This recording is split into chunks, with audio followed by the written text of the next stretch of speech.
ख़बर तव्हां सां शेयर कयूं पिया नाज़रीन साॻियूं मां नेशनल प्रेस क्लब जे सहाफ़ियुनि तरफ़ां मुख़्तलिफ़ मुअस्ससनि जे मान में आजियाणो ॾिनो वियो आहे।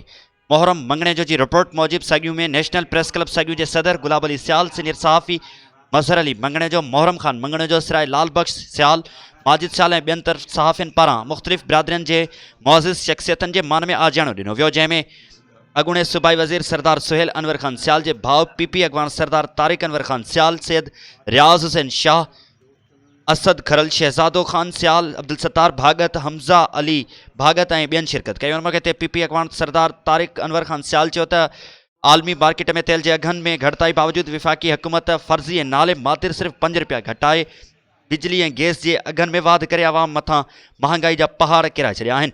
मुल्क में वधंदड़ महांगाई ग़रीब आवाम जो जीअणो जंजाल करे छॾियो आहे। इमरान हुकूमत जे ग़लत पॉलिसियुनि सबबि आवाम महांगाई जे दुबण में फाथल आहे। ईंदड़ हुकूमत पीपल्स पार्टी जी हूंदी ऐं मुल्क जो वज़ीर आज़म बिलावल भुट्टो ज़रदारी हूंदो। मुल्क जी आवाम खे पीपल्स पार्टी मसइलनि खां निजात ॾियारे सघे थी। आवाम हाणे इमरान खान हुकूमत खां बेज़ार थी चुकी आहे। बल्दियाती चूंडनि में PP सोभ माणींदी। हुन वधीक चयो त नेशनल प्रेस क्लब सॻियूं जा सहाफ़ी मेहनती जा खोड़ी आहिनि। जन पंहिंजे अलाइके जे बोझ माण्हुनि जो आवाज़ अला ऐवाननि ताईं पहुचाए उन्हनि जा भरजला साबित थिया आहिनि।